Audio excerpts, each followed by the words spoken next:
नमस्कार मैत्रिणींनो, मटारच्या भरपूर साऱ्या रेसिपीज तुम्ही बघितल्या असतील, पण ही रेसिपी बघितली की नाही नक्की मला सांगा. तर इथे बघा, उडदाचे पापड मी 4 घेतलेले आहेत आणि असे लांब लांब पट्ट्या त्याच्या कापून घेतलेल्या आहेत. तर इथे मी पाण्यामध्ये थोडा वेळ भिजत घालणार आहे ते. तर खूप जास्त भिजवायचे नाहीत आपल्याला आणि तोपर्यंत आपण इथे वाटण करणार आहोत. हे वाटण होईपर्यंतच आपल्याला हे पाण्यात ठेवायचे आहेत पापड. तर इथे पाववाटी मी मटार घेतलेले आहे, त्यामध्ये 5-6 लसण पाकळ्या, 2-3 हिरव्या मिरच्या आणि थोडे जिरे टाकून वाटण तयार करून घेतलेलं आहे. हे वाटण एका प्लेटमध्ये काढून घेणार आहे आणि त्यामध्ये चवीपुरतं आपण मीठ इथे टाकून घेणार आहोत आणि व्यवस्थित हे कालवून घेणार आहोत. बस एवढं वाटण होईपर्यंतच आपल्याला पापड पाण्यात ठेवायचे आहेत. त्यानंतर इथे या एक एक पापडाच्या पट्ट्या मी काढून घेणार आहे. त्यावर ही दुसरी पट्टी अशी ठेवून घेणार आहे.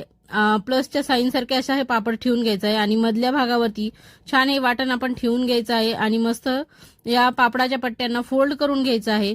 तर मस्त आपलं हे छान मटार पापड पॉकेट असं तयार होतं. मस्त खायला एकदम चवदार चविष्ट असं लागतं. त्यानंतर बघा, अशा पद्धतीने फोल्ड केल्यावर दुसरी पट्टी आपल्याला फोल्ड करायची आणि त्यावर थोडीशी कॉर्नफ्लॉवरची स्लरी आपल्याला लावून घ्यायची आहे आणि त्याने हे पॉकेट छान असं बंद होईल. तर अशा पद्धतीने मी हे सगळ्या पापडांचे पॉकेट करून घेणार आहे.